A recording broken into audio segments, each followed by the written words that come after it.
Hey friends, how's it going? So, things have been pretty crazy with this whole virus thing. I haven't really talked about it on the internet at all, I think because I've been trying to process it, kind of in my real world, so I haven't really, I don't know, there's been a lot going on. I've had some friends that had to go home, including a girl that I was planning a road trip with. We were supposed to go to like Banff and Revelstoke and stuff, but she had to go back to Denmark, so I lost her along with a lot of my other co-workers, and then after that I ended up losing my job because I'm sure, as a lot of you know, I work at a ski resort in BC, and every ski resort in BC has closed down, so that means no jobs for anybody. So with the whole food panic going on, and the panic around everything, I guess, I figured that I would share with everybody one of my go-to recipes. It's super easy, it's super quick, it's vegan, but it can be made not vegan. If you're not vegan, that's fine. So I figured that I would show you guys how I make this, and it is called peanut butter, rice, and vegetables, because the ingredients are essentially peanut butter, rice, and vegetables.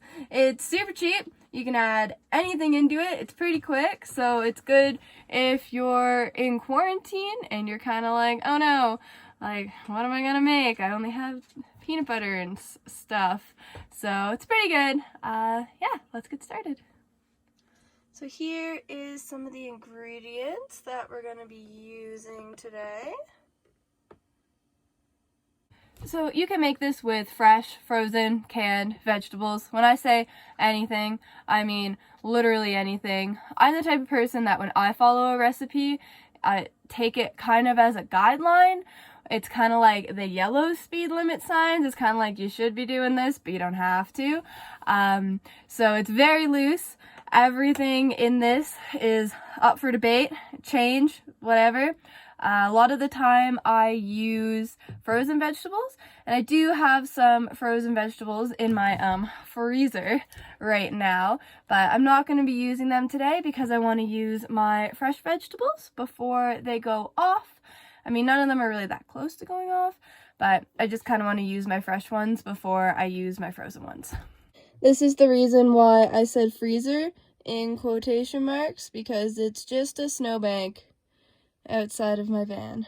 Make sure you have a very cute assistant chef who's here to eat all of the broccoli stems and lick the peanut butter spoon clean. Step 1, make some rice.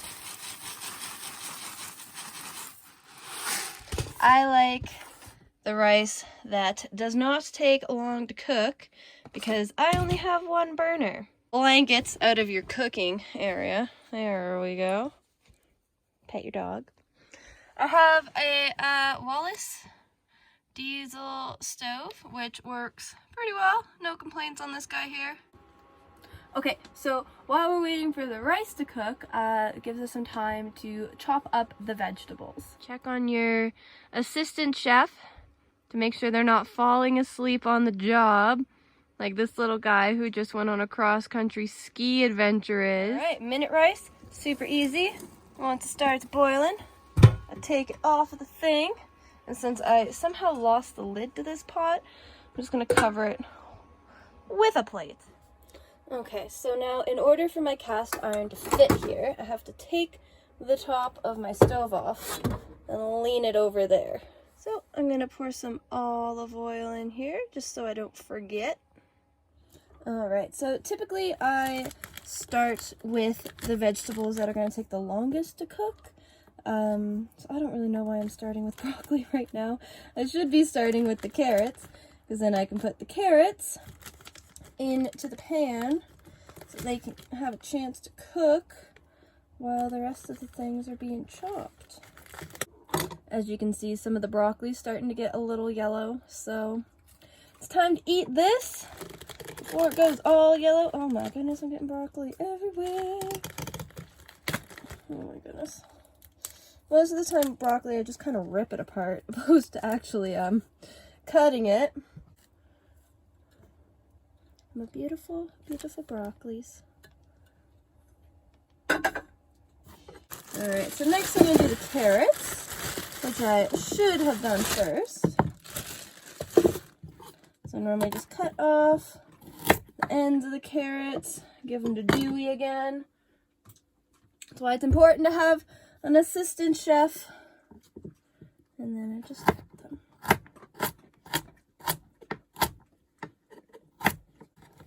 Alright, I'm going to take these and add them to my pan.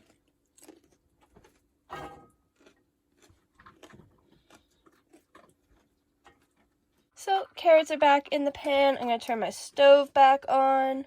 And then I'm going to cut up the onions and garlic and ginger to put in here with the carrots.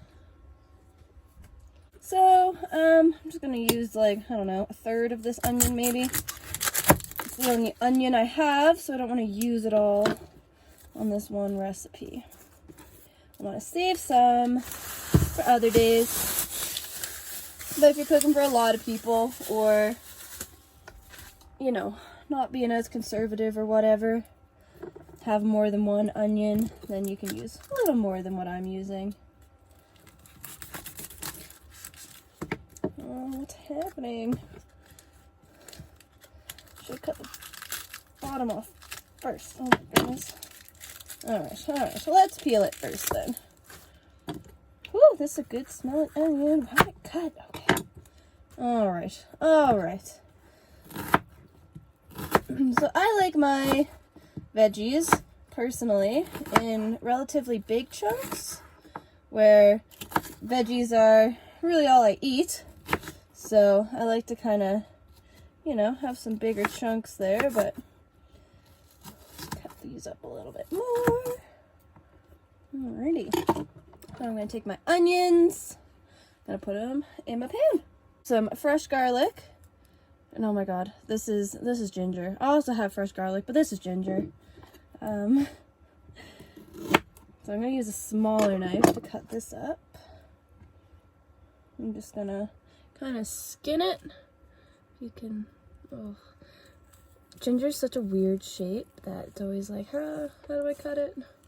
Maybe I'll cut it in two and then cut it, and then skin it. You can probably notice that half the time when I say I'm going to cut something, I actually just kind of rip it in half.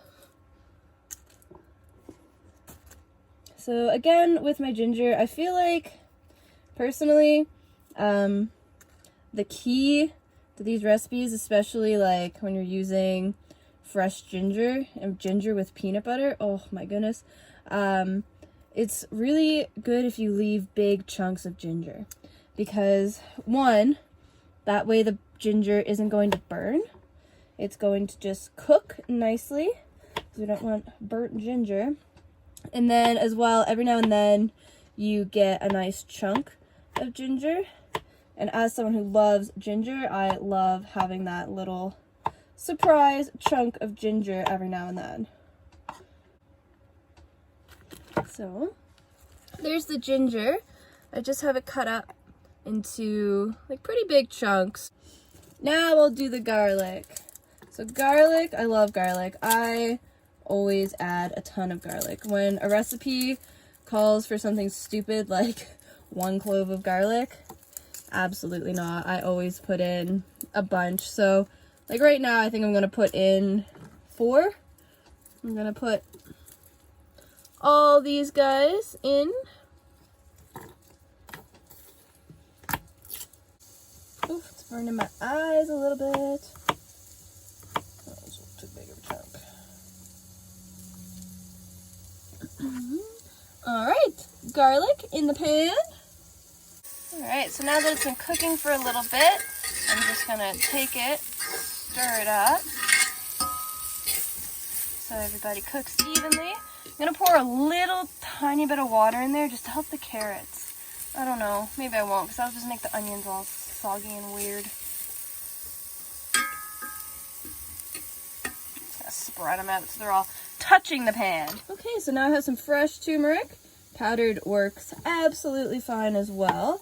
With the fresh stuff, be prepared for it to stain everything you own, including your skin, your cutting board, your knife. So if you ever want to dye something orange, fresh turmeric for sure, but if you don't want your entire kitchen and hands to be orange, I'll recommend against it. Just use the powder to be safe. So not putting in too much of this stuff because I probably will put in some powder as well. Okay, so carrots are starting to get soft, so time to add in the broccoli. Alright, time for the last two ingredients, which is some lovely fresh spinach and a bit of a tomato that I have left, just because, why not? So for the spinach, I just cut it up.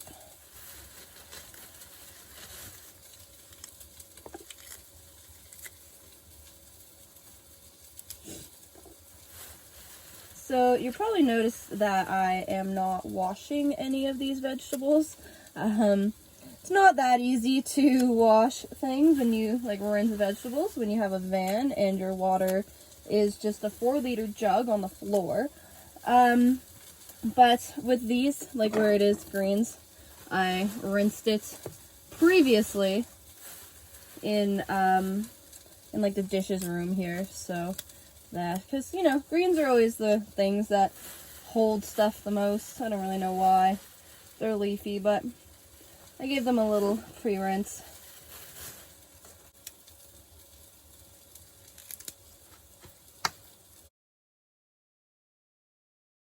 Alright, so the carrots are pretty soft. The broccoli and onions are starting to burn. That's because my stove, well, I'm going to turn the heat down. But it really kind of only has one heat, which is extremely hot. So the thing with spinach is that it always wilts. So this looks like it just took up the whole pan, but it's going to shrink down to basically nothing in a minute. The last thing that I'm going to add is these water chestnuts. And if you're not familiar with water chestnuts, they're freaking amazing. They just look like that, like little pieces of potato. And they're crunchy, and they don't really have a lot of taste, but they add a really nice texture. This is what water chestnuts look like. Just gonna put them all in here. Veggie I'm gonna add into this is this tomato here. So normally I wouldn't add tomato to this recipe, but my friend gave me this because they had to go home, so I'm gonna use it before it goes to waste. Now to add some spices. I have some chili flakes. I have some ginger, garlic, and chili paste. I have some turmeric powder, salt, pepper, Frank's Red Hot Sauce, some soy sauce, some cashew milk, but you can use any type of non-dairy or dairy milk. I've never had it with dairy milk, so I don't really know how that would taste. Coconut milk is my favorite to use in this, though. And then the peanut butter. Just a pinch of chili flakes. Just a little dusting of turmeric.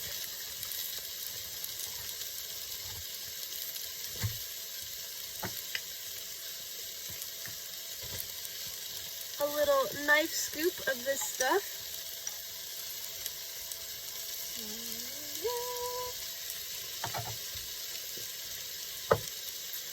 Some salt. Just grate it on there. Some pepper.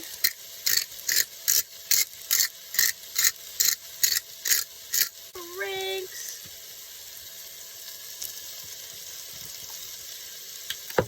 I'm going to add a bit of soy sauce just to give it some liquid. Now I'm going to stir it.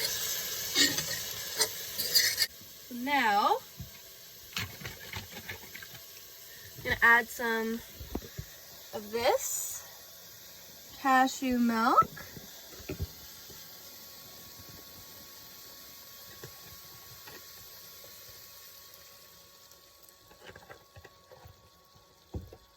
And then peanut butter. I'm using crunchy peanut butter because I kind of like the chunks of peanuts. And I'm using quite a bit of peanut butter, probably like a half a cup of peanut butter. This jar is pretty much empty, so I'm just kind of going to use the rest of it. Maybe a fork wasn't the best utensil for this, but that's okay.